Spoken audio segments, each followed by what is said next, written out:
Hey there, friendlies. How's up?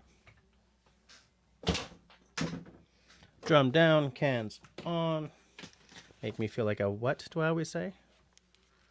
Radio personality. Excuse me. Let me sit here, get this here, maybe move this over like this a little bit. That's a little too much. Can you tell that I again did not have a lot of setup time tonight? So hey, it's Tuesday. I love Tuesday. You know why I love Tuesday? Because of you guys. Yeah.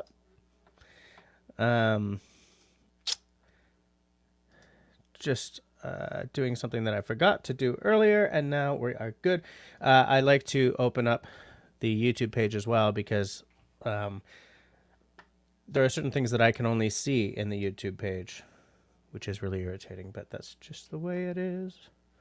Some things will never change. Pop out the chit chat. There we go. All right. Now we're back in business. So I will say,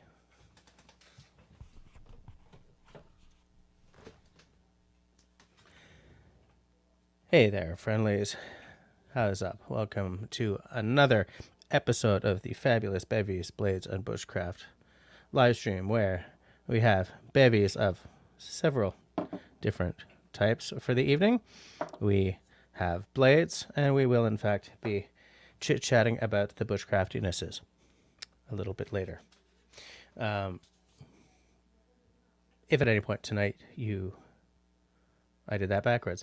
If you're watching us time shifted to tomorrow or next week or next month, I should write all this down and just read it off. Thank you for watching us time shifted. Thanks. I love knowing that your eyes are on the content after the fact, and I love seeing the comments start to appear in the doobly-doo below the video. If at any point tonight any of you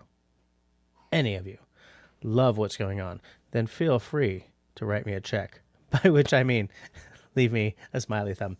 If at any point tonight you kind of really hate what's going on, that's all right. You can drop me a frowny thumb. That works just as well. And if you'd like to take a more active role in supporting the channel, as several in the side chat already have, then I invite you, one and all, to investigate the join button wherever YouTube has now put it. Excuse me. Click on that button and you will see 2 tiers of membership and what your hard-earned cash gets you. One thing that I have added, but I don't believe I've mentioned it in the write-up yet, is that I occasionally do a members-only video editing live stream where I edit a video for my other channel with you guys. I don't want to do one for this channel with you guys because I feel like I'm going to kind of spoil it. Although, granted, Russell does a members-only edit live stream, and I watch those, and I watch the video, so maybe I don't have to do it that way. But that's the way I'm doing it, and I'm okay with that. And I finally figured out how to get sound from my microphone and the editing app in OBS. No, Streamlabs desktop. It used to be Streamlabs OBS, but then they got in legal trouble. So, a little bit of news. Everyone, my PO box is very flaky. I'm not getting everything. Apparently, the status of that kind of PO box is in flux. It looks like they're making it only for like registered mail-in packages. So, if you have not yet sent me something, do not send it. If you have sent me something and you get it back, just send it again. I'll send you the money for the stamp. And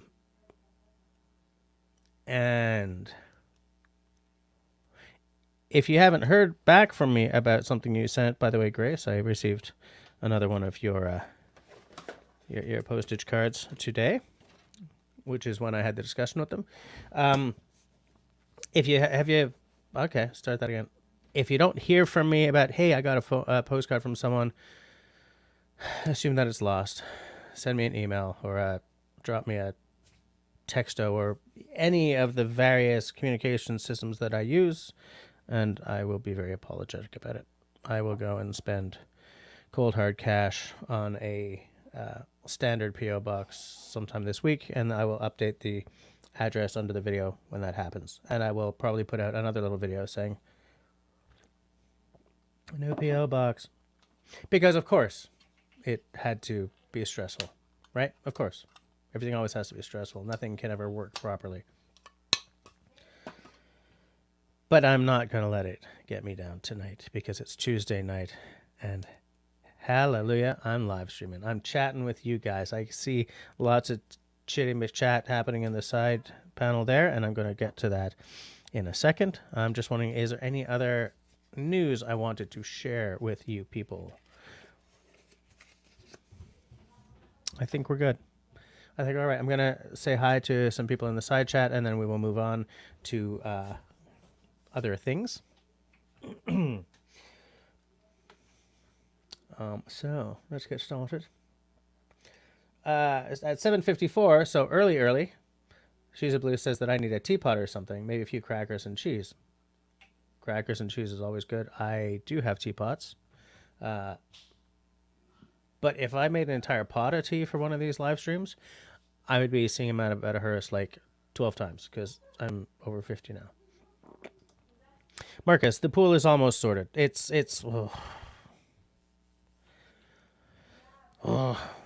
almost sorted. I seem to have gotten the leaks under control. We just finished refilling it. I did the shock treatment right before coming here. So for a pool that I actively didn't want, I'm spending a lot of time on it. But hey, right? It's all good. I'm glad the kids have a pool to swim in. Good man. Tenenbaum's putting the kettle on. Nice to see you. I was just thinking about you the other day, Tenenbaum, but I don't remember why. Oh yeah, because so in whatever is one of the communications apps I use, Tenenbaum, outdoor dauber who's not here right now, and like 8 acres, and I and someone else, we're talking about like old tents, and Tenenbaum excuse me, mentioned like a little sort of single or 2-man tent, the name of which escapes me right now, but that I had only seen in pictures before. But I've been thinking about that little tent. What's it called? The Stargazer? No. Tenenbaum. What was that tent? The little tiny one. Looks so cool. Because I'd like to find, I've got a fabulous Hubba Hubba, which is good for pretty much most of the camping I see myself doing. It's pretty light, but I have this idea of having like a super tiny tent that takes up no room, weighs nothing, for if I'm like doing a long ass hike by myself, just pitch this tiny little tent. And that one that Tenenbaum pointed out has been in my head the whole time. Thing is, classic tents aren't cheap, right? It's not like I can afford to just buy another tent, especially when I've got such a cool tent already. But I see tents as very context driven, because I've still got that big cheap ass 6-person Columbia that is in some of my videos like a long time ago when I took Cody camping and stuff. And like I didn't get rid of that because there's a context where you want a big honking tent like that. Like say there's 4 of you or whatever.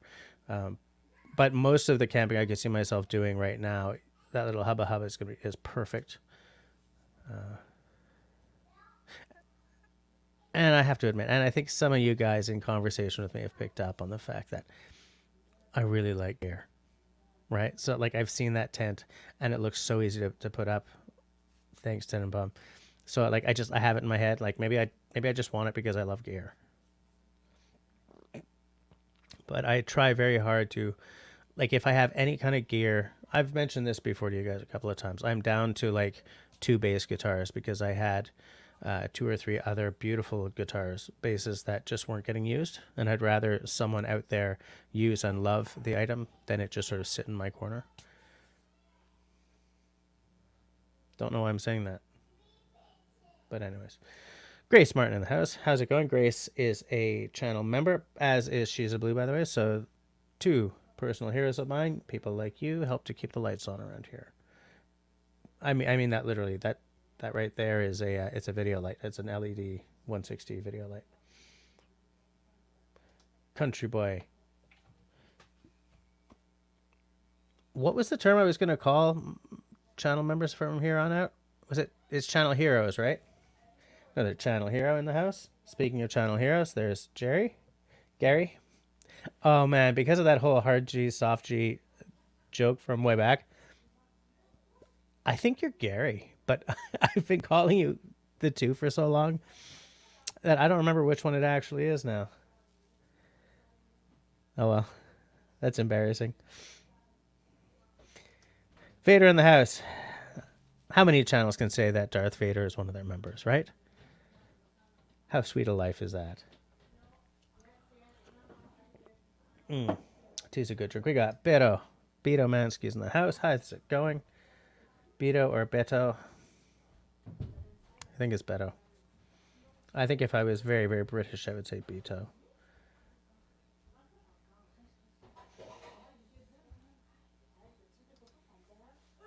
Everyone's saying, oh, there's Al. What a night. Late December back in 63. I love it. Yes, Linda, and I missed it. Yeah, it's because Dennis does what I should really be doing as well. He does seasons, and he takes the summer off to go canoeing and stuff. I think it's a really good way to run his channel. I think he's really got it. He's really got it squared away. I like that. I'm gonna watch that episode. I always watch it the next day. So, hike with Mike in the house. How's it going? By the way, Linda is a channel member, channel hero. Everyone's saying hi. Up there's Charles and Annie. How's it going? Nice to see you. Also channel heroes. Hike with Mike says it's amazing how fast 50 years goes by. Yes, it is. Speaking as someone who's been 51 since last Sunday. Was last Sunday the 21st, or is that a week before? I don't know what date we are. Today was the 30th, so I guess 2 Sundays ago. Country Boy says, pools are like boats, a hole in the water you throw dollars into. That is so true. Right, the Moss Starlet. Such a cool little tent. And it's funny, because so many tents, like, I've seen in catalogs or, like, the background in a picture on a magazine or whatever, but I've never known what they were called or whatever. So when you mentioned that one, I remember seeing it in like a picture in like not Mountain Equipment Co-op, because I don't think they've ever sold them, but like sort of a catalog like that. But it wasn't the central item that was, that was being priced. It was like a background. I don't even remember what catalog it was, but I remember seeing one and thinking, looks small, looks cool. Destiny, driving and listening. Comment ça va aujourd'hui, Jess? It's all right now. It's been a very rough week in a very, very rough month and pretty rough year so far, but hey, Tuesday nights keep the demons at bay. Tenenbaum says, for contemporary one persons, an MSR hubba, so half a hubba, or a Big Agnes copper spur. You know what? I'm going to take note of that without... there we go. I just took a shot of that. I'll look those up. It's not like I can afford to buy a new tent right now. And as I said, maybe the hubba is just like, maybe I don't have to go any smaller than that it's just for like the ultimate portability, like real weight weenie stuff, hiking 40 kilometers before I pitch my tent kind of thing, where every little where every kilogram really, really counts, and here's a good reason. Hike with Mike says, I prefer 2-man tents. They're still light, but you have room inside the tent to bring your gear in and be comfortable. Yeah, like, would I necessarily want to leave my backpack outside? Well, maybe I would, but maybe I wouldn't. Like if there's stuff in the pockets that I want to be able to reach into or whatever. I don't know. And you like the Kelty, eh? Yeah, Kelty's got some very rabid fans, absolutely. Very nice stuff. Hi, Christy. Christy is also a channel hero. Jennifer says the Starlight is sort of a 1.5, so a very roomy one person, and for two you'd have to be a couple, really. Yeah, I think that one of the reasons I like that is because it's such it looks like a classic, not quite a classic, but it looks like an old-fashioned tent to me now. Like it looks like something that I'd be able to find a used one that's still in good condition, and I like old gear. If something is discontinued, I'm like, I want that. Like my Leatherman is discontinued, and because it's discontinued, I don't even know why I like that kind of thing, but I really do. It's weird, right? Like if it's discontinued, then doesn't that mean that it wasn't ultimately successful? Maybe. I just find like there's a cachet in discontinued stuff for me, or for like in old stuff, vintage gear. Which is too bad because I can't afford vintage gear. Some vintage gear is expensive, dude. Everyone's saying hi. Did I miss everyone? Look who's here. Mr. Trucker in the house. He is also a channel hero. And we got Ian the Web Lord, also a channel hero. How's it going, Ian? How are you doing tonight? Oh, man, such a good crew. Look, we got Whiskey Harbor. Everyone's just saying hi to each other. Hey, look at that. We got Pine Martin in the house. I haven't seen that name pop in a while, but I'm keeping track of your doings on the socials. I love the stuff you're involved in these days. From the courses to the camping to all that. Yeah. Wow, for Charles, 51 was 10 years ago. Man, I've only been 51 for 2 weeks. Oh, okay. So Tenenbaum says that Mech did sell the whole Moss line with it. So it was probably an old Mech catalog. Like I remember it being when catalogs were still printed. How far behind? I'm gonna just sort of jump ahead a little bit. Okay, I've caught up. So something I've been doing in the past few live streams, and I've decided I want to do as a regular or a semi-regular feature is. Because I'm trying to sort of bring up the quality a bit here, so I'm trying to package it out to like, I did the sort of the news, then I did the hellos, and I've been reading like passages from Bushcraft or survival books or whatever, and this Into the Great Solitude is a book that I received from Mark Johns, and along with the other book, I said that the other book is in the bedroom. For bedtime reading. So I've been reading it and I've been loving it. Into the Great Solitude, An Arctic Journey by Robert Perkins. I'm pretty sure several of you have read this. Of course, it's not there. I came across a passage. Now, I've never read anything by Robert Perkins before. This is my first experience with him. The writing is fabulous. Absolutely fabulous. At one point, he was talking about like a storm passing by. He's in the Arctic, right? He's not in forest or anything. It's like tundra, mountain range over there. Sort of just a blue line on the horizon kind of thing. And he was talking about a thunderstorm, dark clouds crawling across the tundra like a huge black spider. And I'm like, I would never have thought to write something that evocative. But it was like, and this book is full of stuff like that. But anyways, here's a passage that I found interesting because it's exactly the kind of issue I could see myself getting into. I just want to say, hold on. I just want to say, I don't want to like miss anyone. Pine Martin says you have to get up at 5 on Wednesday mornings. Yikes. Okay. I'll try to do a short stream tonight. Oh, you bought a used Kelty. I like it. David Evans in the house, also a channel hero. Hello, me peeps, he says. Oh, Pam's showing up too. Look at. I'll tell you, Martin. I get up at 6:30 every day. I have a hard time. I love being up at 6:30 because I'm the only one up, so I get to make my wife's coffee and the kids' breakfast and stuff. in beautiful solitude. And then everyone gets up and the day gets worse. But I mean, I don't like being up much earlier than that. First of all, I hate being up before the sun. So especially in the winter, even 6:30 is like, oh, come on. Maybe I'll just sleep for another hour. No, I can't do that.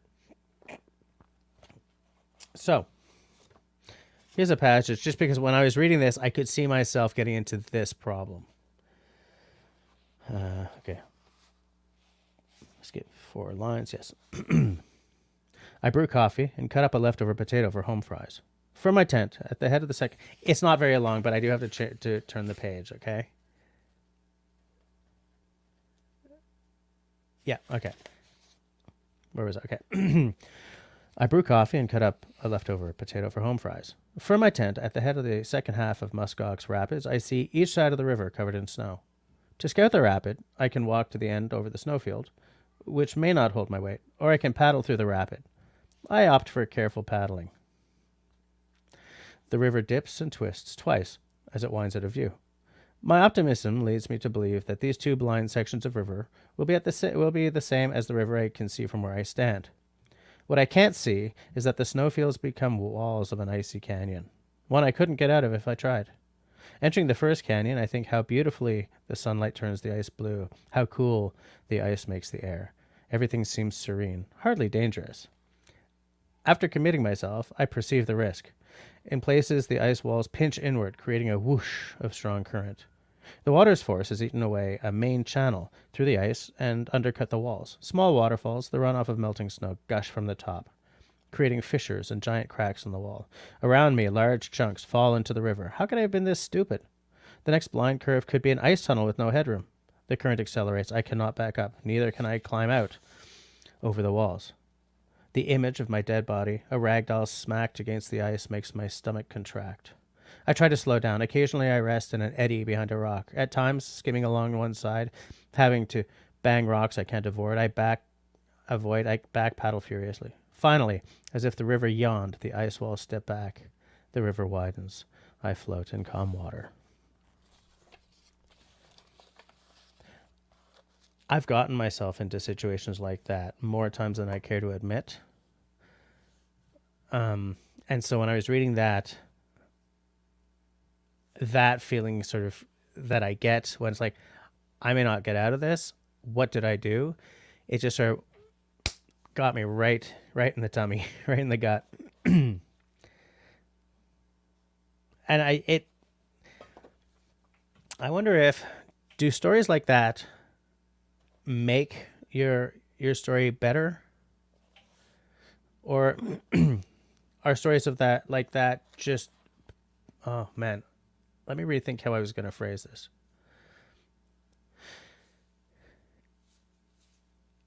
In the narrative of your life, do stories of, man, I did something stupid and I could have died but I didn't, do they add spice or do they add direction? Like, you learn from your mistakes more than you learn from your successes, right? Now, this question was so clear in my mind about an hour ago. I guess I'm wondering if everyone has been in that kind of situation in some way or another, or if it's a marker of an adventurous spirit, or if it's a marker of someone careless, or if it's just something we all go through, something we all do, or if it's a guy thing. Like, I can't tell you how often I've told my wife about time I did something and ended up, scrambling to stay on top of a rolling rock or whatever. And she's like, why? So I don't know. I don't know. What do you guys think? I just, whenever I come across what I think is a very cool passage, I try to mark it, and I'm going to bring this up next Tuesday kind of thing. But I could see, partly because he's such a good author, I could see the color of the walls. I could see them coming in. I can feel that, like, I hope I get out of this. And it just made me wonder if that feeling or that kind of situation is familiar to all of you. I'm going to roll back a little bit to see if I missed anything. Everyone's just saying hi, hi, hi. Canadian is in a position so comfortable that typing is futile. Fair enough.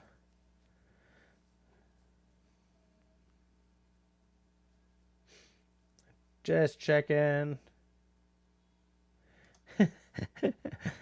Country Boy says, very poetic way of describing soiling your undergarments. Absolutely. Yeah, and I mean, hey, look who's here. Sean, Alaska. If you never risk your person you're being, have you ever really lived? Well, I guess maybe that's what I'm trying to get at. Like, maybe that's how the passage left me with more sensations than actual words. Like, I have this idea of the question I have, but it's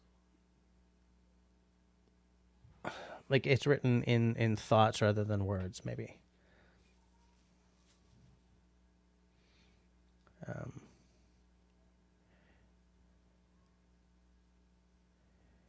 It's just a lot of people saying hi, aside from Sean, who, by the way, has a new generator, as Charles is asking.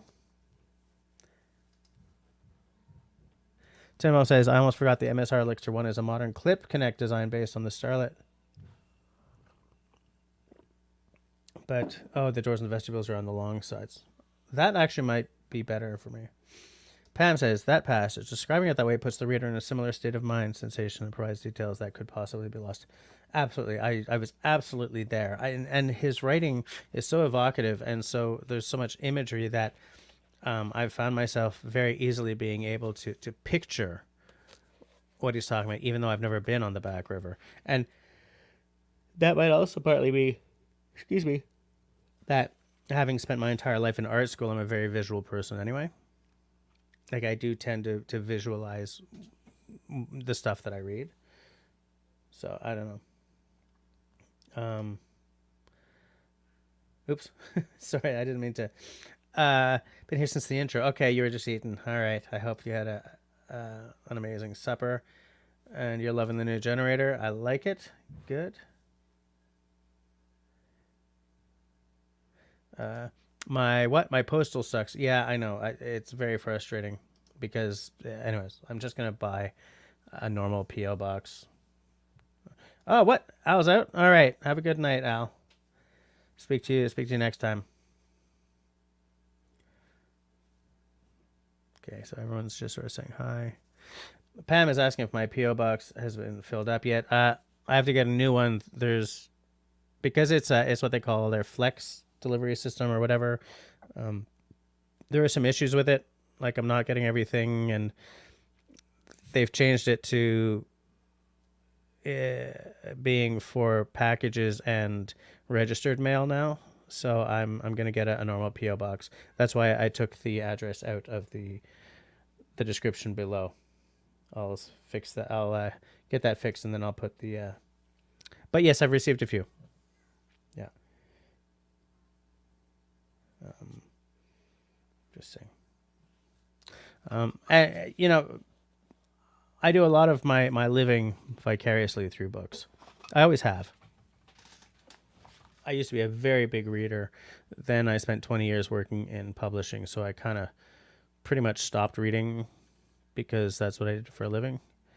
But I still have a massive love of books, especially like paperbacks. I don't like hardback books very much.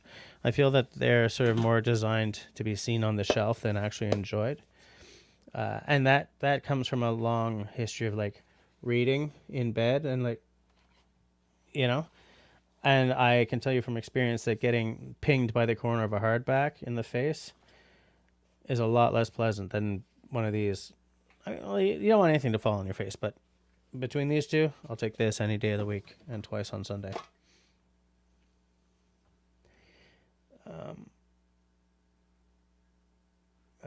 Jewish redneck prepper in the house. How's it going? Nice to see you. Pam, I don't know. They used to do mail forwarding for free, and now it's like $60 for 4 months or something. Which is... Look, I'm old enough to remember when the postal service was a service. not a business. I mean, it was always a business, but you know what I'm saying. I'm very, very frustrated with them right now. If you guys have postcards to send me, wait on it. I don't want to run the risk of it not showing up or of you getting it back or something.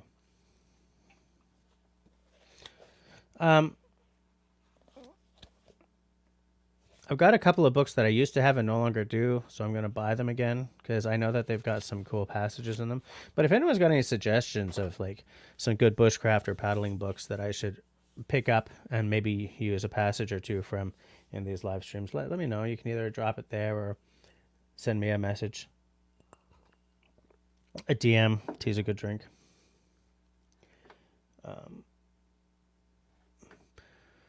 Pam says, I'm old enough to remember putting letters in the mailbox with coins for the postage and the mailman would take care of it. Wow. Okay. I've never had that as my experience. I think you might be a little older than me. How many of you guys have heard the song Sunny's Dream? I would pull it up on YouTube and play it here, but StreamYard won't let the sound happen, and I don't want to get my second live stream in a row claimed for copyright. Sean remembers buying things COD, as I do. Yeah, I don't remember what it was. It was 60 for a certain amount of time. But yeah, I'm irate with them. Not as irate as I ever am with UPS, but yeah. Yeah, Sean, these days COD is like, that's how I buy pizza, but that's about it. Oh, okay. It was a very rural postal service in the 80s. Fair enough. In the 80s, I was in the very early 80s. I was still in Manitoba in St. Boniface. And then in the rest of the 80s, I was part-time, bouncing back and forth between Vancouver and Montreal. So not much rural life in the 80s for me.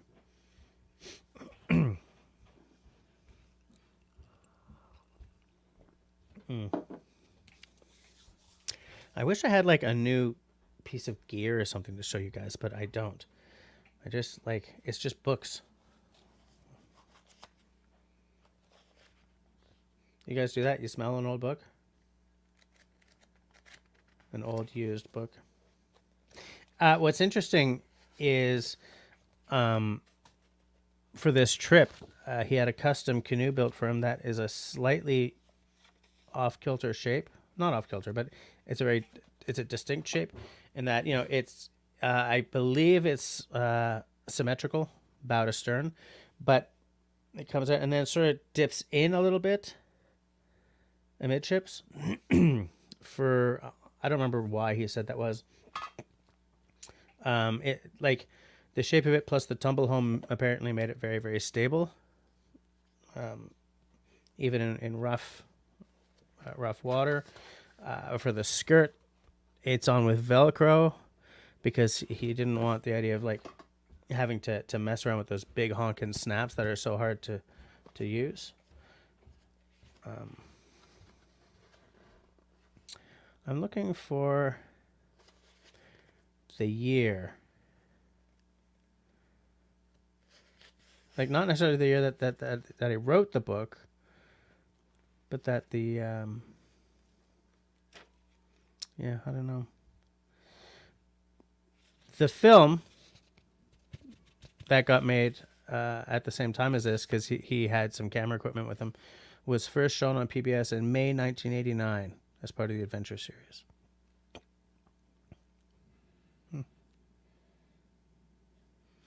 Wow, this can tell you how old a book this is. You can obtain Into the Great Solitude on VHS or beta by writing or calling the new film company. Come on, camera. Those are the days, eh? Those are the days. Sean says, years ago, when I was too cheap to get a P.O. box, I would have people mail me general delivery to my local post office. The head postal lady was shocked when it was delivered, and I walked on to get it. I think that this flex mail thing is kind of the same idea as general delivery, right? It shows up at the post office. They throw it in a drawer, and I get an email. Tenenbaum says, many of the men of little knowledge talk glibly of portaging as if it were simple and easy. Theodore Roosevelt through the Brazilian wilderness. I think, and this is a link. Okay, I'm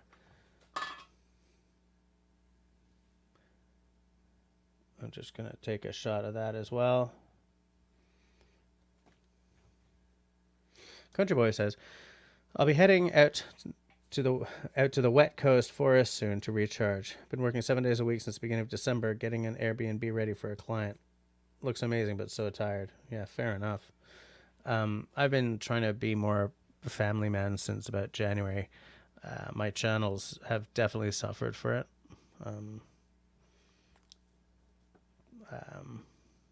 But, you know, I'm definitely going to sort of start engaging with the YouTubing again pretty soon, though, because I require it.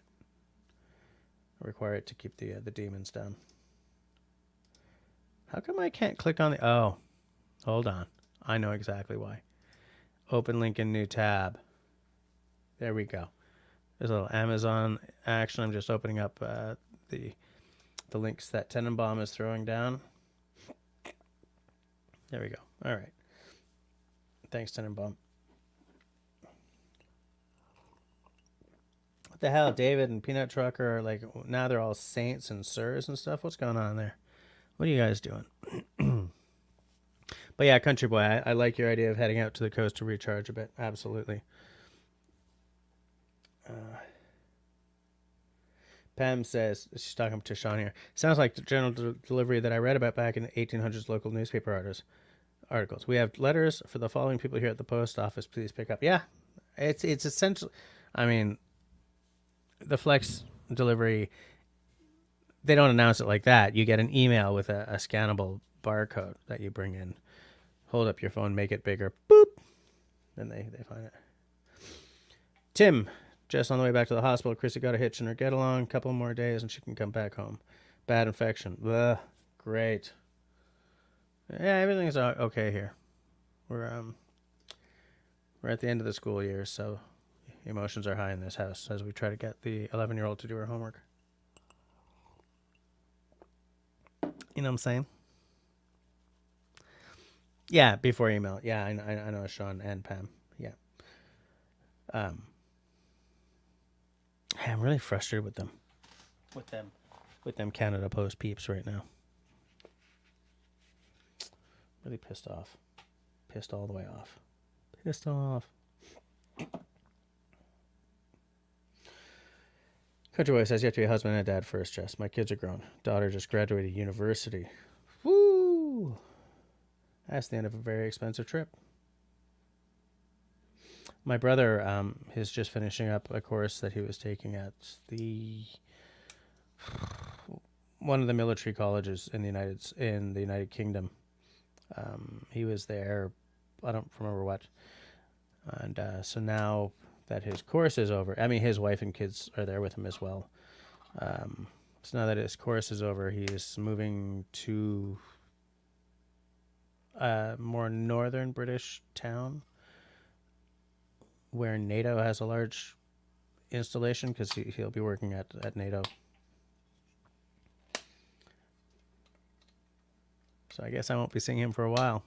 He's a guy I told you guys about. He used to be a pilot for First Air, so he lived up in Yellowknife. Tenenbaum related. Redoubt Theodore Roosevelt. Okay, I will open that over here. New tab. I have so many tabs open that I gotta like curate that a little bit.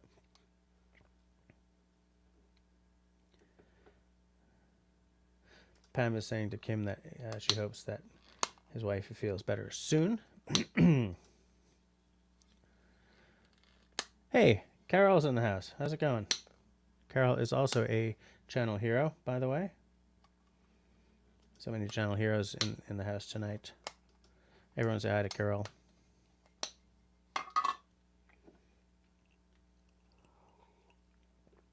I was reading Coke Stop and Emo months ago. This is a book that David Evans gave me while I was out their way. I read that one from stem to stern. It took me almost no time. I was enchanted by the story. Oh, all right, Sean. Have a good night. We're 19 minutes to opening whiskey time. Now, Al is not with us, so I will not be opening the blue. What am I going to have then? And I'm having like one whiskey. I'll either do the dancing a duet or... No, you know what?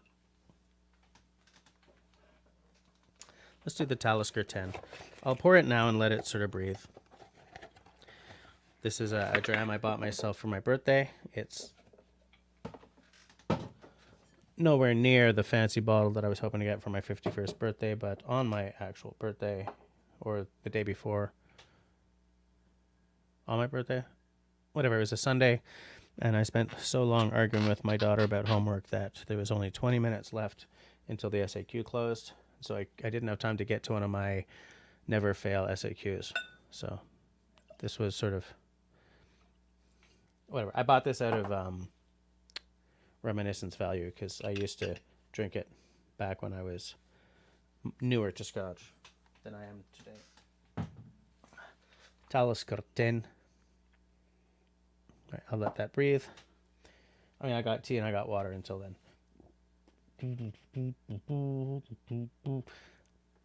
I still say that I need to get Sean in Alaska onto one of my live streams at one point. As I've mentioned to you guys, I need to, whatever. I want to get back into doing like the interview series and the panel discussion series. I have some ideas coming up. Just getting the time to really hustle them is going to be the issue. It'll be the same format as usual. An hour of the interview or the panel discussion followed by an hour of people just asking questions or talking. I feel that format works rather well. Tim says, I was at Home Despot last week, and a dog took a dump on the floor, and they called the store Hazmat Team. I should have read that before popping it up on screen. Sorry, guys. Good to know, though, Tim. They probably have a special shovel in the corner for such things. I mean, you got to be prepared, right? You got to be prepared. But maybe not letting dogs in would be an excellent place to start. Just saying. Excuse me. Where's Russell tonight? I'll buggered off early. Russell is nowhere to be found. What's going on? What's happening? So I think I'm going to get a roof rack put on the wife's car so that maybe instead of pining away for like my Swift canoe or something, I'll just see if I can. I started looking for like a secondhand interim canoe a couple of years ago, like just before COVID, and then the plague hit, so I sort of forgot everything. But I'm thinking I might look for, an interim canoe again, just so I can be out and paddling while I wait for my payday to come in or whatever. But I need to put a roof rack on the Mazda. I looked into it. It's expensive as hell. So I'm thinking maybe of just getting one of those non-permanent roof racks. Use like suction cups or whatever, and you strap them on. But I'm going to look at my options. It's got to be solid. And yeah, I don't know. If I get one put on, I'll let you guys know, because that'll be like step one towards, getting a boat. Oh, Russell is here. Nice. Sweet. You weren't commenting, so I was like, what's going on? Destiny is, I guess, home now and on her laptop. How's it going, Destiny? Welcome home. I'm glad you got home safe. If you guys have been hearing that irritating clicking, it's because I've been opening and closing this thing. I fidget like you guys wouldn't believe. I'm just going to...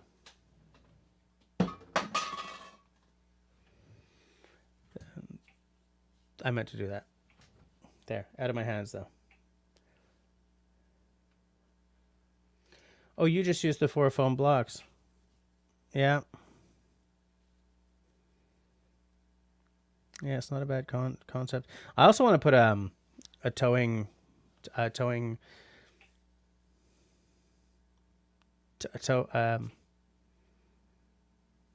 trailer hitch. I also want to put a trailer hitch on that because there's all kinds of times when we're like, I wish we had a trailer. You know, look at all these rocks we want to get out of our driveway, or look at these bikes we want to take to the canal, or you know. So I think we're gonna make that happen as well. Go like mountain biking, camping, trailering. What?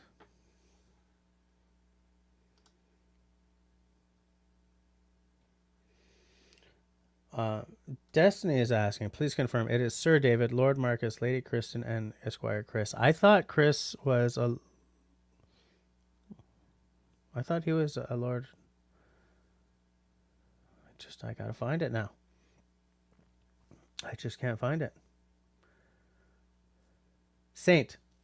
Chris is a saint. Chris is a saint? Really now? Yeah, Destiny says she'd love to see Sean in Alaska on one of my lives. Yeah, I think that's got to happen.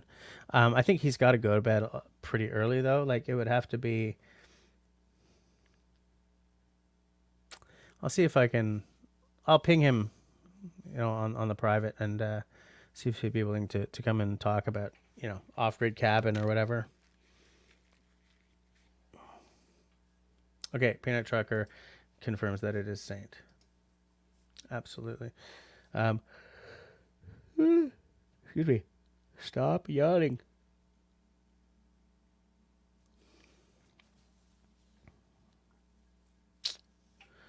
Just looking at the side, Chitty McChat. All right, I'm all caught up. It's amazing that I'm caught up. Like, how does that happen? I'm usually like 15 minutes behind. And I've still kept note of, I think it's Really Big Monkey. I've got a tab open. I've got to ping him and see if he wants to come and do an interview as well. She's a Blue says, it's fun when you have the chat folks there. They always end up with a good chat. Yeah. I don't know why more for chat folks don't come. For a while there, it was a little iffy because we were kind of getting drunk, and I'm trying to minimize that kind of freewheeling. But yeah, there was a lot of really good chitty chat without, you know. Yeah, it's a good way to end a live stream with like a few people on talking paddling, talking woods, talking stuff. Oh, Shawnee took the kids camping for the first time this past weekend. I remember you mentioned that you were going camping. And so are we in Successville here? Was it good? Was it all good? Are they like crawling the walls to go again?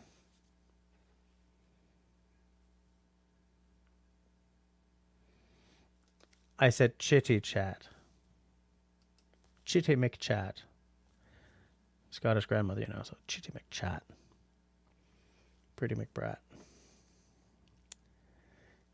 Now, there are instances in which case, now, you know what? Let's not go there. I still want to go there, but we're not going to go there. I mean, it's not a family show, but still. 10 minutes to whiskey time. I mentioned before that I love the format that Kevin Callan uses for his whiskey fireside chats. And how, like, they're not live streams, but they could be. Excuse me. Oh, look at that. That's what happens when you walk right past a circular saw blade without paying attention. There's a lot of guys doing cool things with sort of their interview formats and their live stream formats. It's just, am I pairing a cheese? No, not tonight. Not tonight. Right before coming, we had a late supper. We had pizza. I had pizza with jalapenos, roasted red pepper and green pepper, I think. Everyone else just had either plain for Clemence or pepperoni for the girls.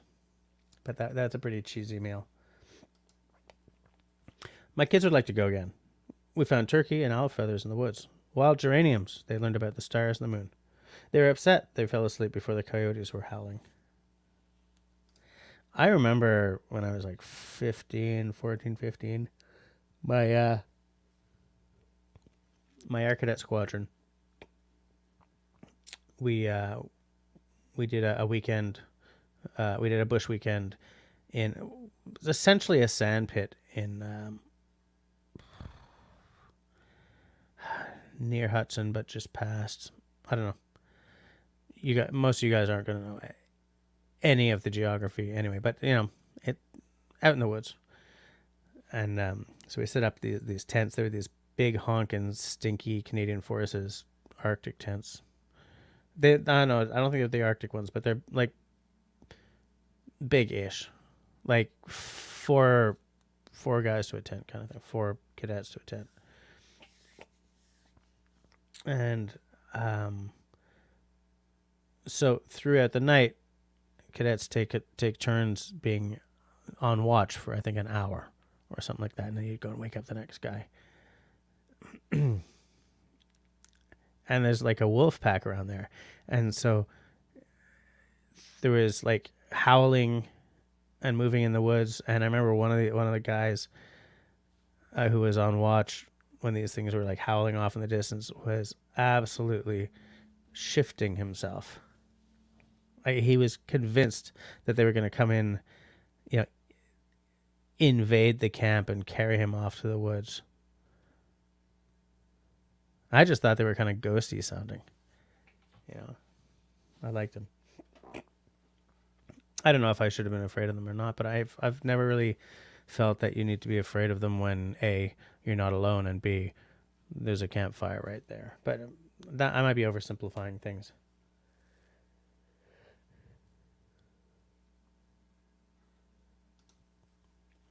I paid for 2 nights. Oh, at your campground. We were the only tent campers. The rest were RVs, so we picked a site far away from them.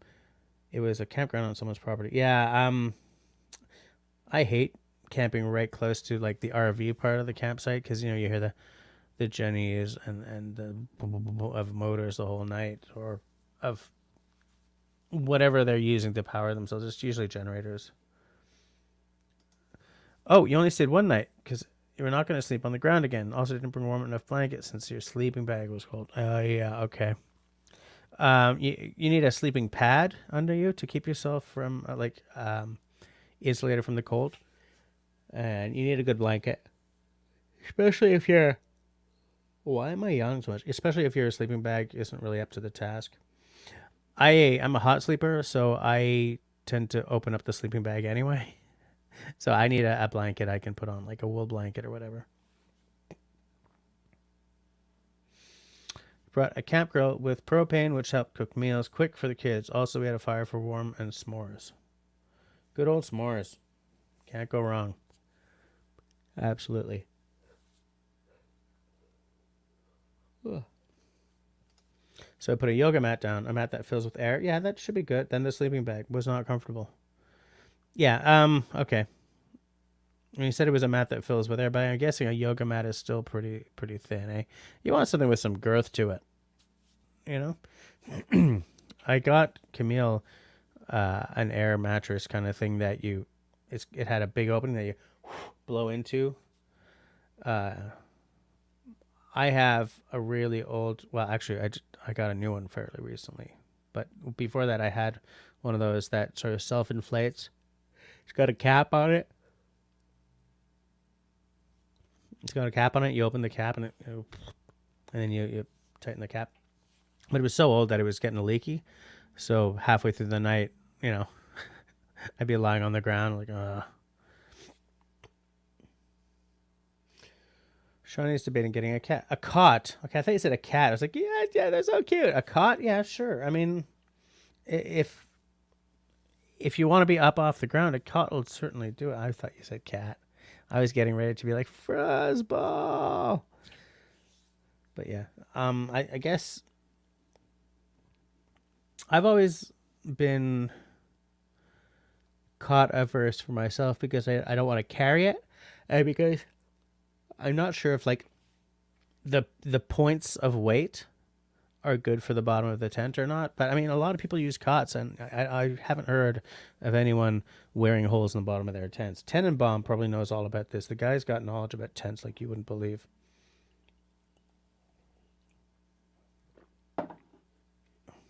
Does anyone have any thoughts about a cot?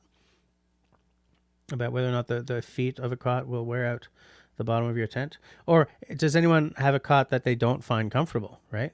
I think Gary, oh no, Canadian, I can't believe. Canadian, I think, recently bought a cool cot or received a cool cot. I looking forward to hearing his report on using it. I really did think that you were saying a cat. I was like, I don't know why you're bringing this up on a Bushcraft live stream, but I miss having a cat.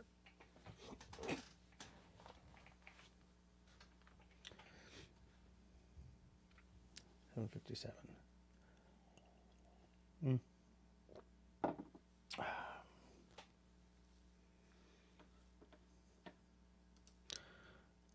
8 Acres says, by the way, hi Serge, says that you got an inflatable mattress, more compact and comfortable. So that's better than a cot in Serge's book. For me, it's all about, excuse me guys, for me it's all about the portability. You know, I'm trying to pack everything into as small a space as possible. So like a cot isn't going to fit into that kind of packing context the way an air mattress will.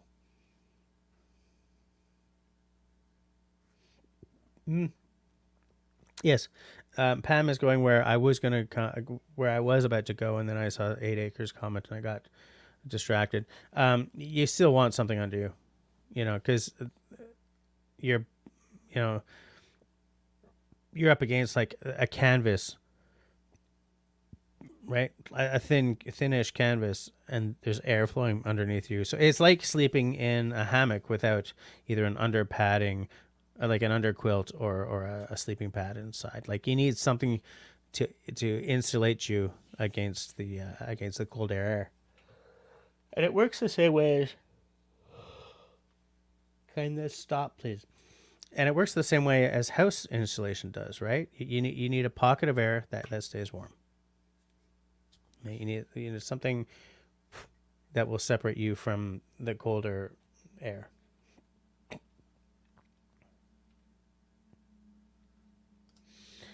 Shawnee says, I might have to get an airbed twin size so I don't have to share.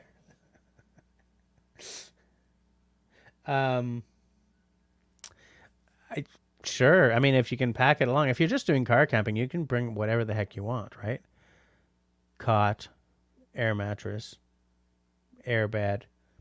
Doesn't matter. It's if you're like paddling or hiking, yet you got to sort of think more carefully about your packing. Yeah, actually, what Linda says here, make sure you buy a tent big enough to hold your cot. Ask me why I have 2 tents. I'm thinking of selling my trailer. Not the same as tent camping. Yeah.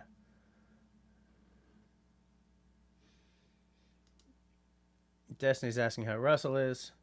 And he says he's just peachy. 10 o'clock. Pam says, air mattresses can be good. Just remember a pump. Absolutely true. Very true. Briny, smoky, airy, wet rocks, seaside grass, wet rocky oceanside beach in September.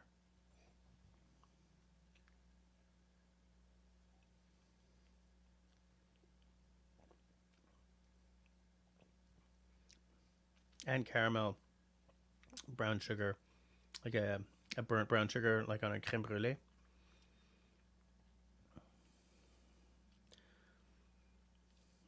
Lemon drop at the back. Crisp green apple. Moss. Switchgrass. Wet switchgrass.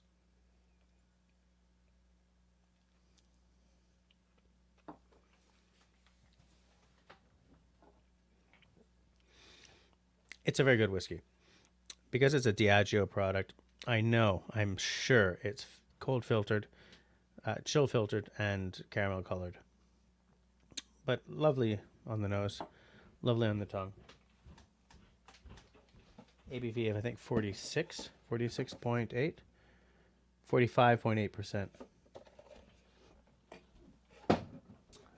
I'm happiest above 45%.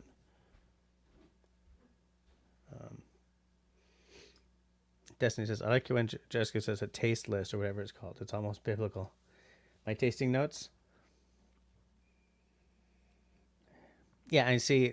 Now that I'm nosing it after having had some, it brings out some of the things that I only detected on the tongue before: the brown sugar, the butterscotch, the lemon drop.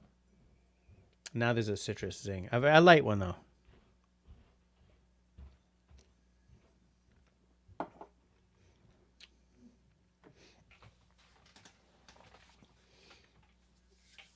Another thing I was thinking of bringing back to an episode at some point was, Russell and I have done this twice now, where like he finds all these pictures of dream cabins and stuff. I really massively enjoy it when we do those.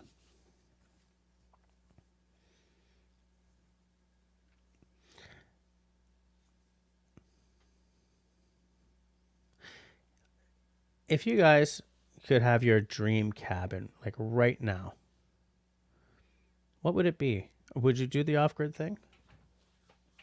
Because I talk a lot about my dream cabin. I want to buy a chunk of land. I win 30 mil. I'm buying a chunk of land and I'm building a very simple log cabin. And like I've told myself this, and I built it up, and then like Russell and I spend a night looking at pictures of cabins, and you got these cabins with huge glass walls, cedar siding, metal roofs, blah blah blah. And I'm thinking, or I could just buy that. I think the off-grid thing is almost kind of non-negotiable. Like I want it to be off-grid, and I want like a wood burning stove. Hold on a second.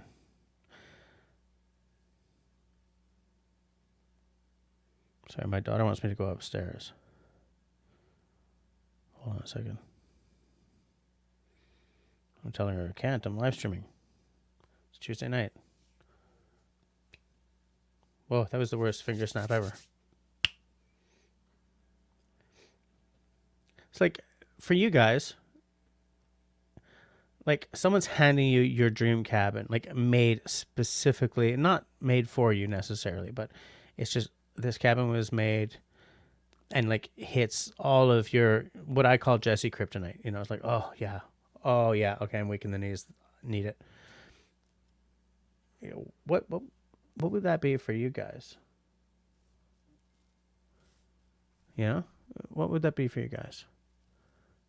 Would you go like rustic log cabin, little windows, thatched roof, or would you want something super modern?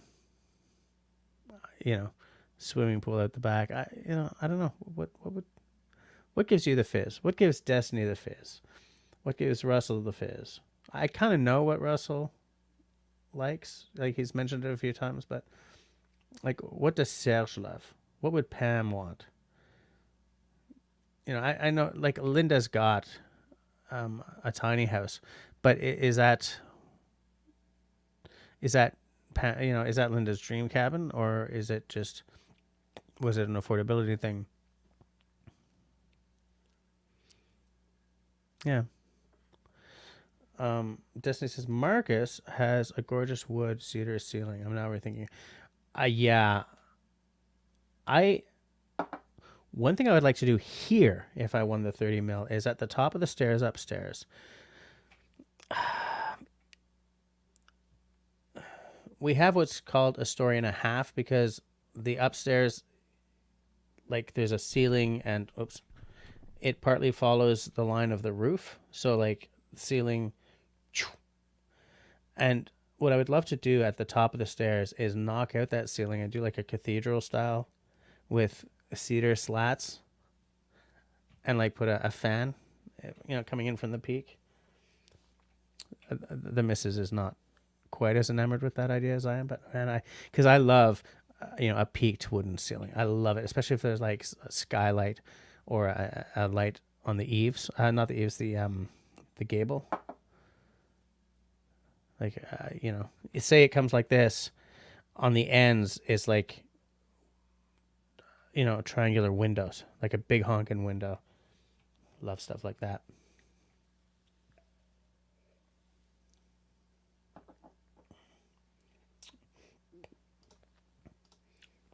Shawnee says, I would buy one if it has a well and septic. Yeah. Metal roof. Yeah, that would be nice. Rain catchment. Absolutely. Solar. Giant gardening space. Guest cabin for family. Trying to live in the woods for a portion of my life sounds true. Yeah, that sounds like a nice setup. Absolutely.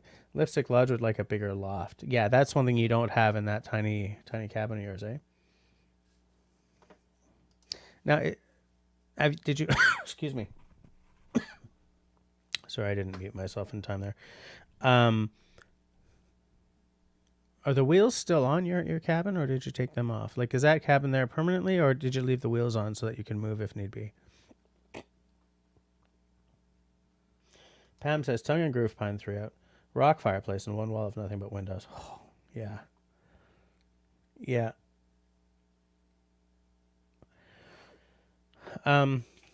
My wife and I went to the cabin of a friend of hers. I don't remember when. It was for a birthday party. One of her daughters was having a birthday. And it's one of those where, like, they don't have the rock fireplace, I don't think, but they do have, like, the wall of windows. It looks out over, like, it's just beautiful. A wall of windows is so nice. I would want to spend extra, I believe. I don't know if these got to market, but I used to read magazines about, green technology and stuff.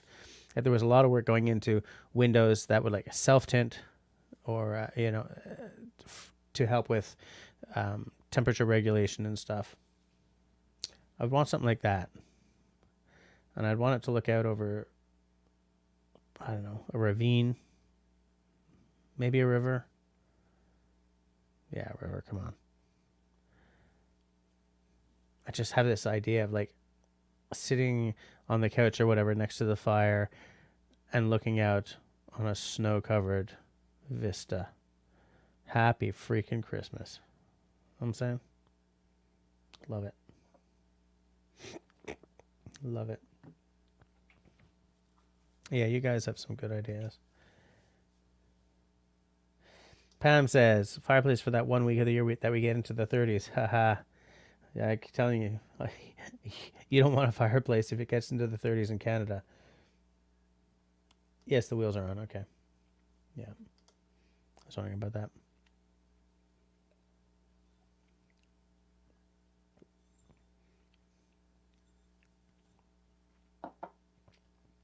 PT fun. PT fun.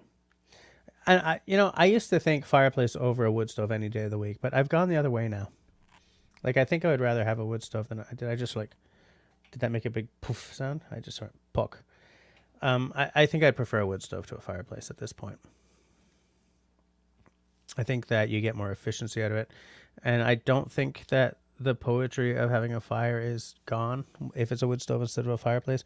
I spent, like, most of my life is like, wood stove? Come on, no, fireplace, man. And now, I'm not so sure. I would definitely, I think I would rather go the other way. But I like the look of a good stone fireplace. I love the look of a fire in the big stone fireplace. I just don't necessarily think that I would prefer that over a stove at this point. I saw a video by someone relatively recently who built himself a little, like a little shelter in like the Irish woods. I'm seeing if I can find it while trying not to be obvious. There's my, where? Oh, well, I thought I had it open. But he built a little fireplace into it with like mud bricks. What the hell is his name? Ah, so disappointing. I just remembered it now. What I should have done was left it open so that I could just link you guys to the video. No, I'm not going to look for it now because I'm going to be like staring off screen like beep, beep, beep, beep, and getting boring. More boring. Oh, we're down to 22 people watching. And 18 thumbs up. 18 thumbs up, guys. You can do better than that. I believe in you. I believe in you people. Hold on a second. I bought an Ukpik ox wood stove. That's the, they make the little ones, right? Little guys. Pam says cedar, board and batten siding. Cedar's an excellent siding choice. It really is. I love cedar. I love the smell of cedar. I love the look of cedar. Another thing I love about cedar is that when you burn it, it smells almost good enough to eat. I love the smell of burning cedar. You don't want to use cedar for your whole fire because it'll just gone. But when you're starting your fire and you're putting your kindling and your tinder together and everything, cedar's an excellent choice. Lipsticks. Linda says tiny house, tiny wood stoves, and I think we've talked about these before, and I priced them and they were expensive, but not like Vermont castings expensive, right? Like they weren't too much. They were fairly affordable, just not cheap. And I think they make a couple of different sizes. Am I remembering this right, Linda? They make a couple of different sizes.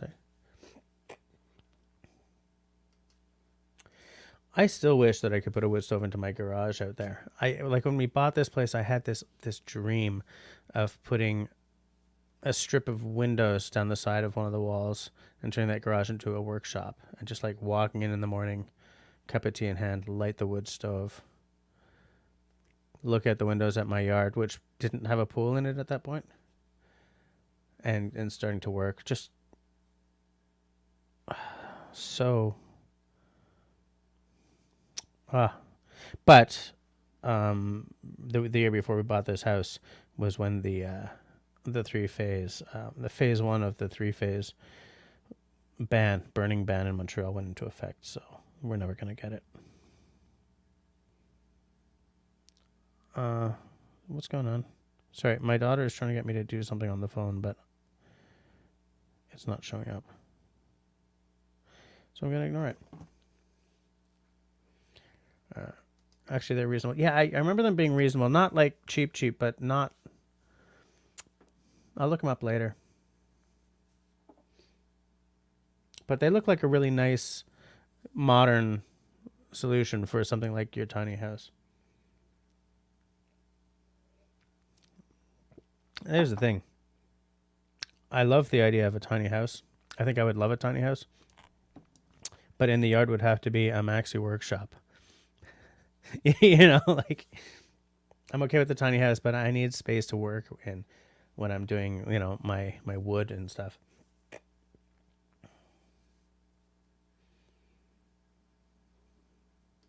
Okay, so you're going to build a wood storage box under the wood stove. Okay, nice. The wet cert guy. I don't know who that is. Is that... That's not who you got your logo made from, is it? Oh, and I didn't know they were Canadian made. Yes, I did. our conversation is coming back into my head now. Yeah, you're right. They're not super expensive. They're Canadian stoves. Yeah, now I remember that conversation. That was a while ago that we had that conversation. Yeah, your shed's almost as big as your house. You need a big shed or a big workshop. Absolutely. For me, it's not even negotiable. Absolutely not. You need space. You need space to work. Especially because what I would love to do one day before I die is buy a 16-foot prospector canoe kit, like a cedar strip boat kit, and build it in my garage. Because of course I would want to do that. You need work. You need work room. You need room to work in. Oh, Shawnee's got a good idea. Tiny home with 2 full-size decks. I guess she means one on each side. I kind of wish that I had a whiteboard here. I could show you. Like, I love the idea. Sorry. I love the idea of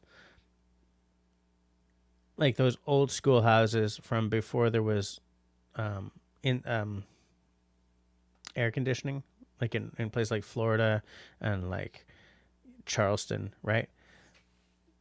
Tall peak with ventilation, big wraparound covered verandas, right? Because it was all about keeping the sun out, not having the house bake in the sun and having hot air go up and out the ventilation so that cool air can come in.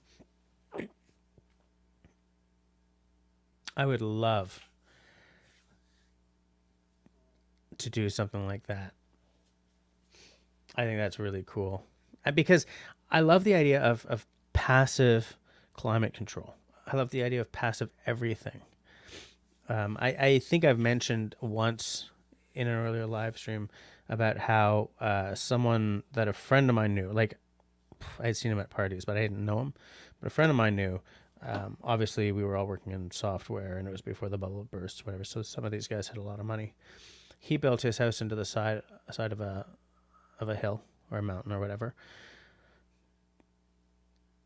positioned in such a way that he would get the sun all day. And so he essentially like had a corridor the whole way that was glass on one side and a concrete wall on the other side.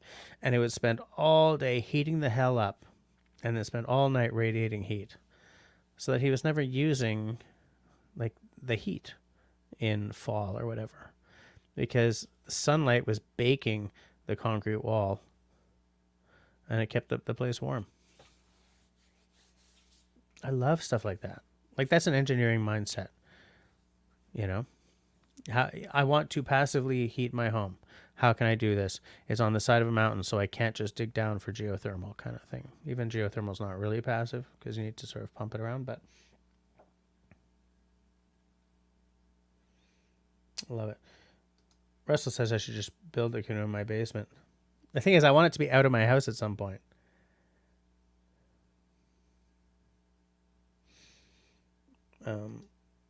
Linda's adding to the deck this week. Give me a 20-foot. You may screen it in sometime. Yeah, screening it in was probably a good idea. Just considering the whole mosquitoes and black flies thing. I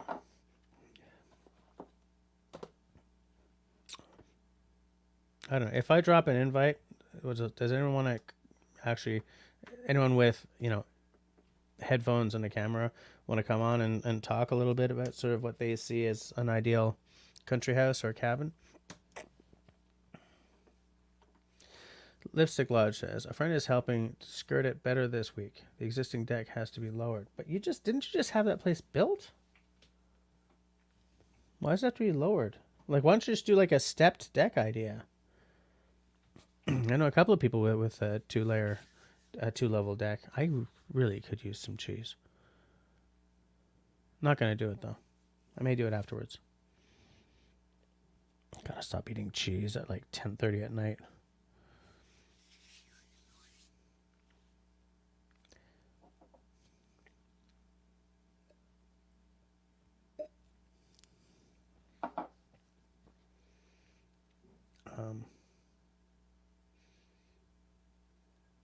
It was done right. Oh, it was not done right. You said knit, but it was not done right. Okay. That sucks.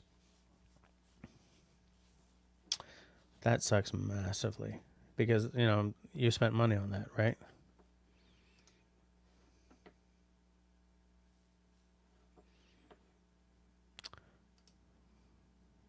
How come it's not working? There we are. Johnny wants a greenhouse attached to the cabin with its own wood stove.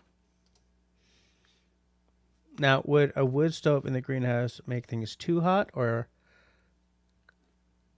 like would the greenhouse be self-heating because of the sun, or not enough? It's an interesting question. But I do love the idea of a greenhouse. Absolutely, you can harden stuff off earlier in the year. You can get your seedlings started. You can just grow stuff straight in the greenhouse year round. I would love a greenhouse with a water feature in it, like a little pond with some koi in it. But that's not really a greenhouse anymore. Then it's kind of like a botanical garden. But anyways, I'm just dreaming in Technicolor now.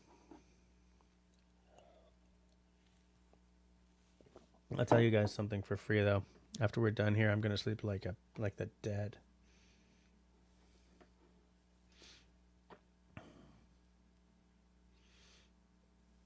I'm just waiting for okay. Shawnee says for the winter, I think I would need a wood stove in the greenhouse. Yeah, maybe for it's like the coldest months of winter, like February, January, February, early start of March. Yeah, Linda's saying you better build a green. Well, maybe with that little ook pick like you've got, it wouldn't be so big. I mean, yeah, it needs to be a big greenhouse for sure. Because something small just sticking on the side of a house, what size wood stove, like how small can a wood stove get? Right? Why not just put in a Trangia burner or something then? But yeah, I love. I'm just imagining walking into your greenhouse in the morning, throwing a log on. So nice. I mean, and a lot of this stuff for me is I'm picturing doing it in my head rather than being cognizant of the agony it must be to build some of this stuff, or if anything goes wrong. But your Upik will heat 300 square feet. Says Linda. And do you have the smallest one, or is yours the mid range?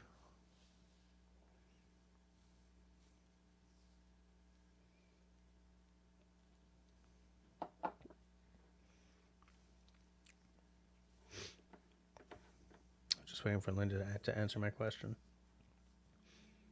I think she said she had the smallest one, but I'm not sure.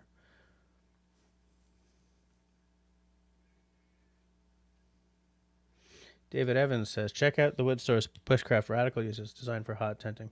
Yeah, for a greenhouse, maybe you want something small like a hot tent oriented stove.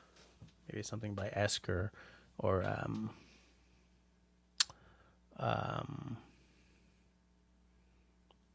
what's it? Canuck? What's the guy in Quebec who makes the hot tents and stoves? What's his name? So one of my bosses at work, her husband bought one of his. Said that the tent was amazing, but he ended up buying an Esker stove. That the guy's stoves are not great.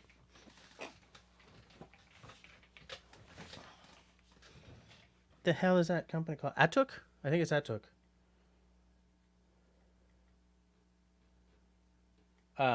Okay. Lipstick Lodge. Okay, she could have bought the 200 square foot one, but the piping is not what I want. All right. You want to put it outside the wall and not up the roof. Fair enough. I guess you can't buy like a piping kit separately for that then.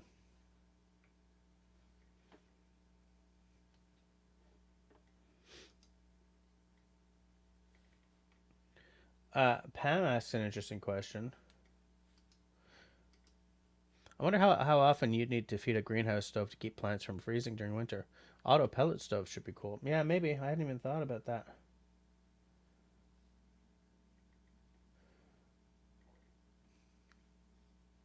Auto pellet stoves sound cool. Yeah.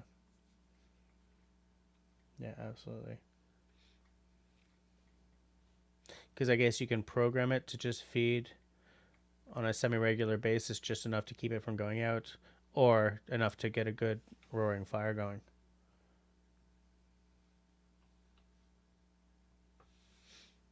The ease of use in that case would be something else, you know. Um,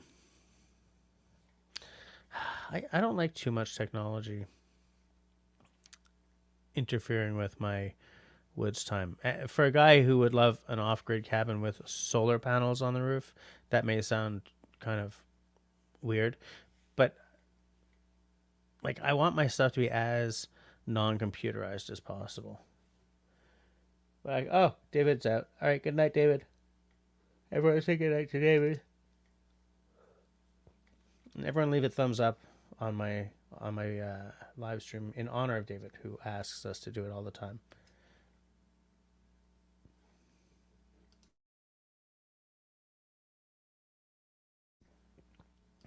Lipstick Lodge.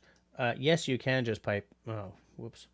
Yes, you can just pipe heat into the greenhouse. But the thing is, the greenhouse is not really insulated so much. So, by definition, you're kind of heating the outside world.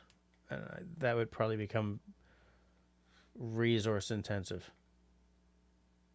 Might be resource intensive just to have like a stove out there as well, though. So I don't know if they cancel each other out or not. That's not what I meant to say. Like I don't know if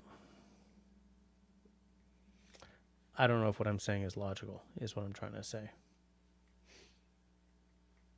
Yeah, but She's a Blue says you can have overwintering veggies in there, so all you need is a table, rocking chair, whoops, small wood stove, and sunshine. And a mug of tea, of course. Always need the tea.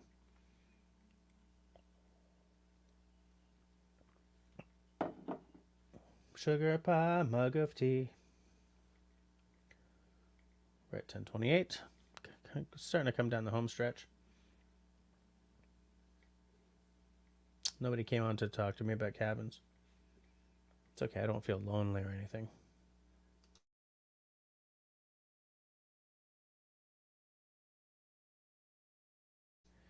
Just checking my phone there.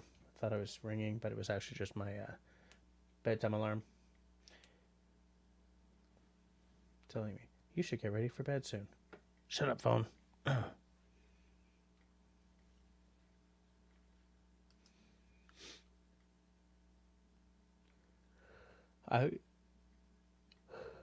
So my wife's aunt and uncle have one of those solariums that is essentially, they were very big in the 90s, I believe, or maybe the early 2000s. You know, frame coming out from your house, sort of curve, go down, and it's like a vinyl sheet, like a clear vinyl sheet kind of thing, rather than like hard windows. It's kind of like being in a greenhouse sometimes, actually, except with opening windows. And man, it gets stinking hot in there on a sunny day. It's like, oh, this is oppressive. And that's why I was saying, do you even really need a stove in there? Like on a sunny day, even in January, it might get kind of hot in there.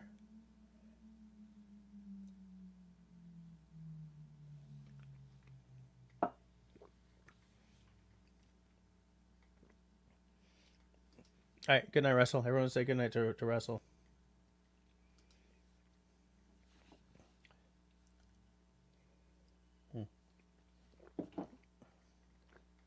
I'm wondering if even I'm going to make it to 11. I'm tired, guys. I'm pushed. I have the tiredness of 10,000 tirednesses. It was a rough. It's been a rough few months, actually. Destiny is saying goodnight, telling Russell that she'll see him on Friday.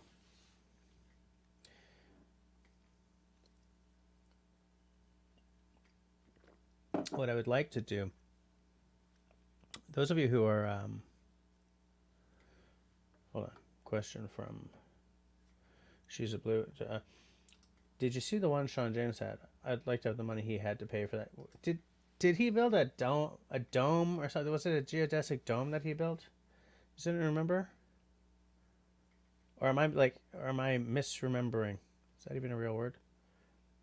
I seem to remember him making something circular. Is that what we're talking about here? Yeah, that was it, eh? Was that a kit that he bought? Pam says, in 2003, we enclosed our back patio and made a sunroom. But by August, it's too hot out there, even with all the windows open. But it does stay warm enough to overwinter my outdoor plants. Yeah, so, you know, that's something to think about. Because our solarium is not like it's not like a greenhouse sticking out the back of our house. You know, it's got a normal roof. It's just got windows all around. Destiny says, okay, 2 must-haves for the cabin. 1, a Blaze King heater, and 2, a Cinderella Ego toilet. A propane toilet. How does a propane... Like, do you really want to fart on a propane burning toilet? Because those are flammable, aren't they? I don't know. What the hell is a propane toilet? Oh, okay, so it's from Arctic Acres. All right, so it was a kit. Oh, that must have been expensive.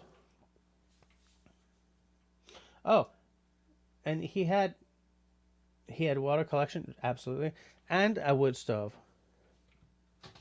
Okay, I gotta go and look that up again, because I spent some time not watching as many videos as I used to, and his are always really long, so I'm like, oh, not today. Oh, but he took it down. Yikes, that sounds like an expensive mistake then. I wonder why he would do that. Maybe that means that his maybe it's available. Maybe he's gonna sell it. Tore it down, eh? Okay. That would explain why I haven't seen it in his latest videos. Because that was on the new property, right? Man, I'm having a hard time sort of timelining his stuff right now.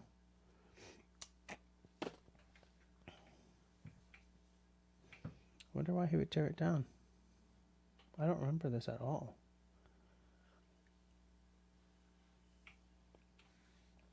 The tea's done. The whiskey's done. It's all right, though. We've only got another 26 minutes to go. I've still got some water. Okay, so the Cinderella Eco toilet uses propane, or it can run on electricity, and it burns your poop after you press the button. Okay, so you're not worried about farting over a pilot light then, because that could be awkward in a very singy kind of way.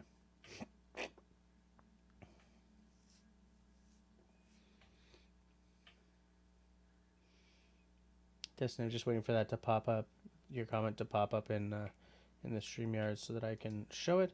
Son James was gifted the Arctic Acres greenhouse. He said he could not keep up with it in the summer when he took vacations away from his property. Okay, so he took it down. Gifted? Yikes! Wow, that's what happens when you got the subs, eh? Holy crap!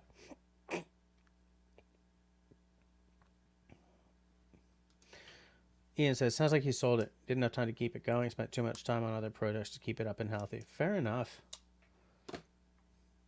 I wouldn't have room for it in my backyard.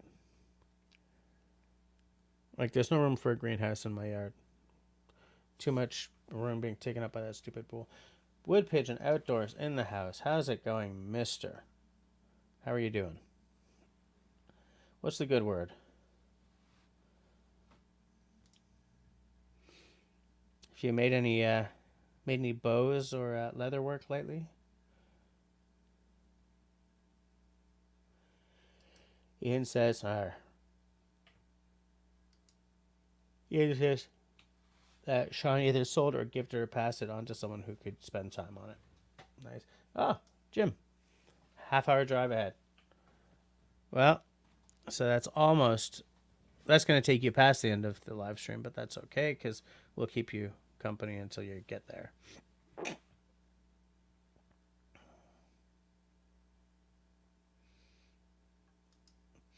Oh, the owners came and set it up with him. Sean's greenhouse from Arctic Acres. Okay. I could put a geodome over my pool. Yeah.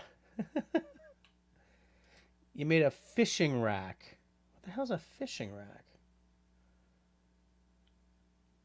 Is it like a rack you put the fish on to dry or to smoke or something? Or is it a rack that you lean fishing rods into? That's a fishing rack.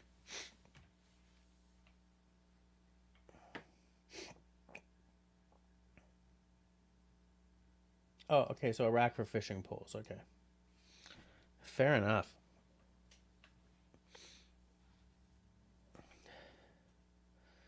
I saw an advert today in a magazine, I believe. Or maybe on a TikTok or something, of essentially a magnetic fishing pole rack that you could just sort of slap onto the side of your pickup truck or whatever. It's just like it's got grooves you can lean your fishing poles into. No, you got a whiskey from Japan that I gotta try. Which one is it? I've got a couple of Japanese whiskeys. Be interested to know. It's super smooth. Oh, I wonder if you got the Nika whiskey from the barrel, little square bottle. That's super smooth. It's delicious.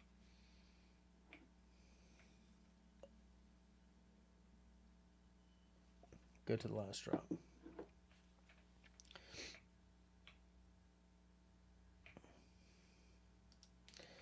Jim says, I noticed at a stoplight that Destiny said, hello, Destiny, I can't text you. I'm just doing voice to text while I'm driving.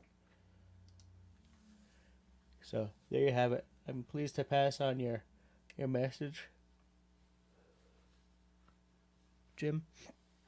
Oh man, I can't wait to crawl into bed tonight. It's gonna be so good to let my eyes close and just sort of. Oh, the coffee grain whiskey. Oops, sorry. Yeah, I have that one. That's delicious. Yeah, it's a grain whiskey instead of a malt whiskey. Yeah. Yeah, I like it. It's very good. Nika makes good stuff almost across the board. Very engineered, though. The Japanese engineer their whiskeys massively. A lot of workmanship goes into them.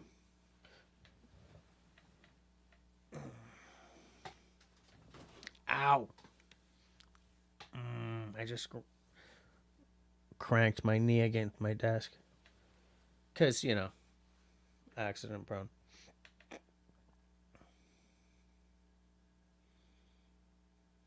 I just thought of something.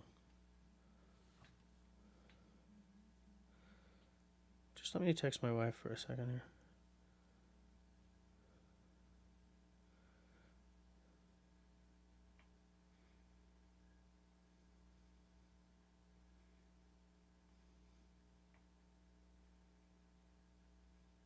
I just realized that we were refilling the pool a little bit, and I just want to make sure that my wife stopped the hose. Didn't forget about that. Otherwise, I'm going to be running up the stairs very quickly.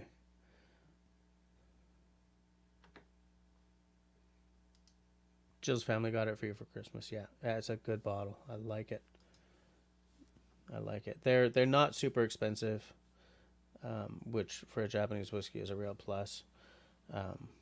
But it's a quality dram for sure. Absolutely.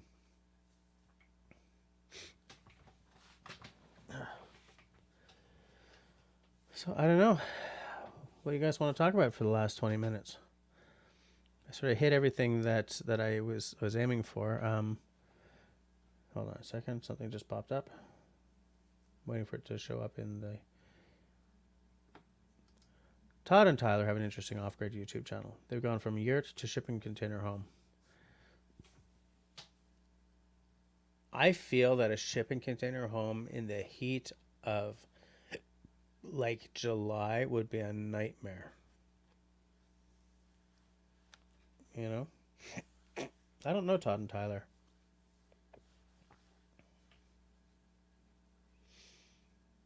Is Todd and Tyler the name of their channel? Yeah, Wood Pigeon's asking what's new. Hasn't seen everyone in a while. Yeah.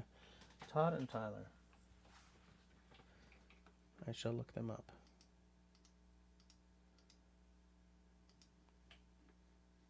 Hold on. I am finding it. And I'll watch it later. Check it out later. Todd, oops. Todd,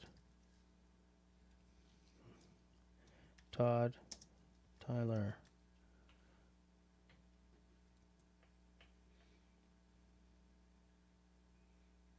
Tyler and Todd. Okay.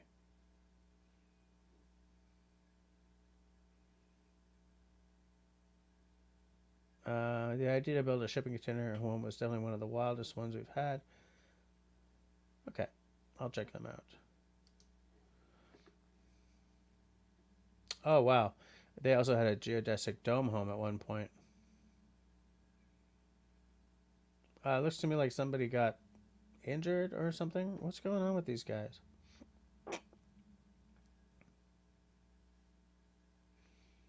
Yeah, I'm going to check them out later. Looks like they're in love. Yeah, Todd and Tyler, I see it. They're on the East Coast, New Brunswick, I think. Yeah, cool. I'll check them out.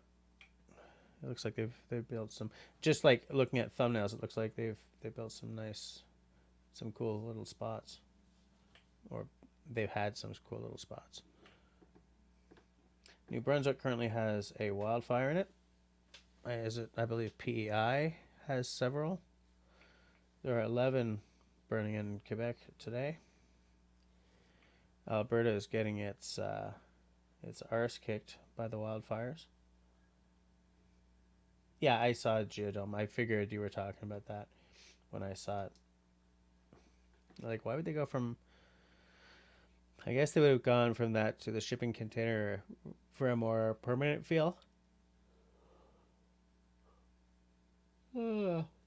Excuse me, guys. It's crazy. I don't know why I'm yawning so much.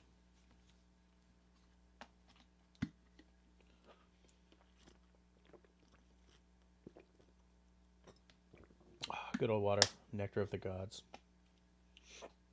Wood Pigeon is going to Newfoundland next month. Gonna get screeched in. Nice.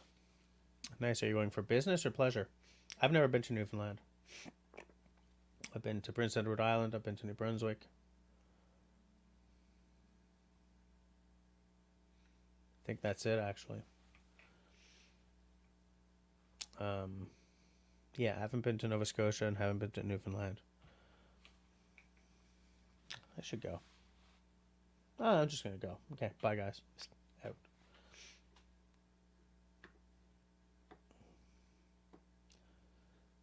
Going to see some buddies with Jill. Okay.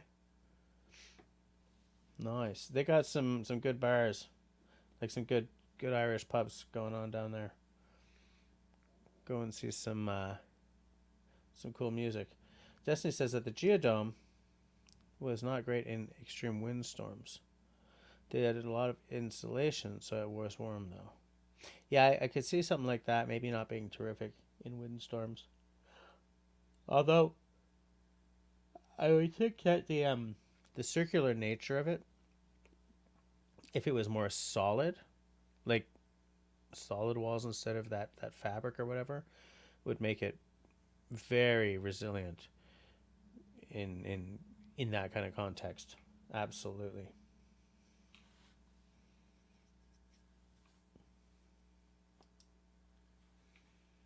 But soft sides like that are probably pretty easily torn apart by a big wind.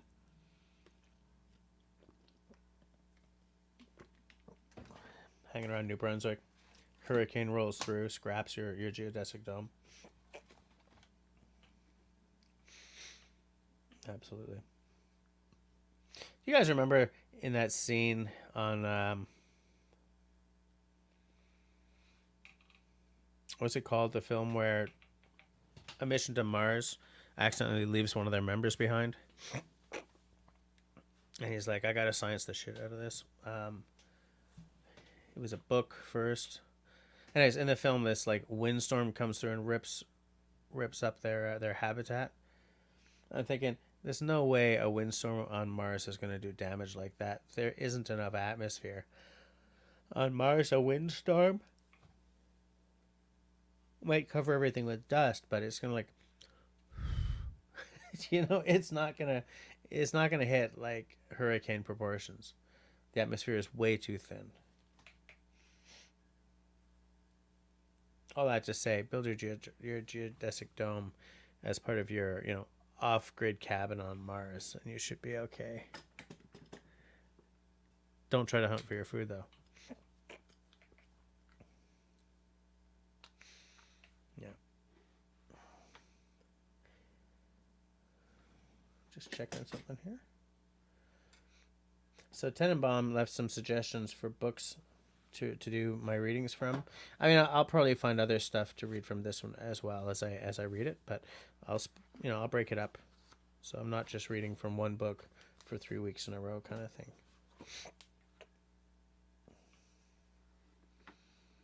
Just taking a look at the side Chitty McChat. I think I'm not missing anything. It's amazing that I've been caught up for so much of tonight. Todd and Tyler.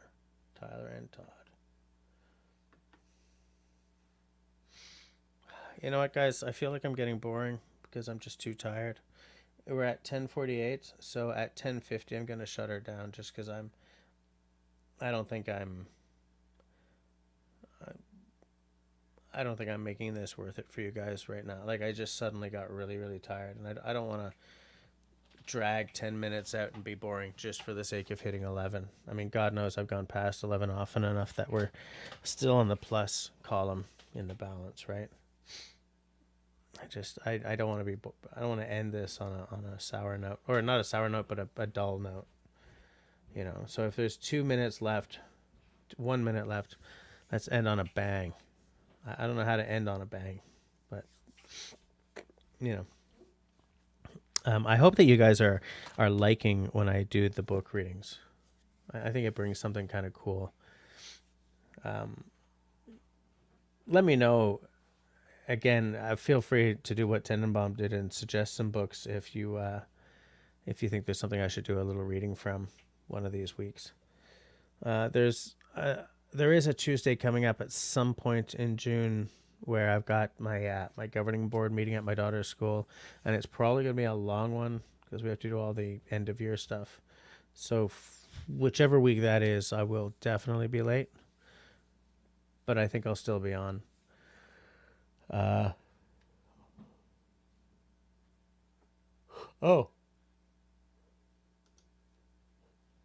Jim asks if anyone did any bushcrafting trips on their long weekend. I think it was Shawnee was saying that she took the kids tent camping. Shawnee, was that you? I would know that if I wasn't so damn tired. For me, the long weekend was my birthday weekend, so no bushcrafting. I just played some gigs Friday and Saturday at Hurley's, and Saturday during the day we did the Porch Fest that I was talking about last time. Oh yeah, so I shared some footage of us playing and got a copyright claim on that video. So, way to go, me. I should have thought of that. I don't know why I didn't think of that. I mean, we were playing a cover song, so of course. But anyway. Yeah, it was Shawnee. She paid for 2 nights, but they stayed one night because she was freezing her butt off. But she usually likes the book readings. Yeah, I just got to find some more. I mean, I have some books, actually. I do have books. I've got more than enough stuff to do some readings from. I'm just wondering if there are some books that I should, like My Side of the Mountain. I've got Hatchet. My daughter's using it for school right now, but I might do a reading from Hatchet. That's a seminal book, right? Absolutely seminal book. All right, but yeah, I'm tired. I feel like I'm getting boring. Um, it's 10:51, so we're gonna shut her down, and in like 6 minutes, Bettina's gonna show up and be like, "Hey, what? Wait, where is everyone?" All right, so I'll see you guys next week. Between now and then, hold on. We brought our bird ID, bushcraft, and insect book ID books. Kids love the connection of findings. Yeah, those books are amazing. That's a fabulous idea. I support that. I bring my ID books with me when we go camping or even hiking as well. So between now and next week, everybody, please. Sorry, guys. Stay sane, stay healthy, stay safe, and be kind to one another. Good night, all.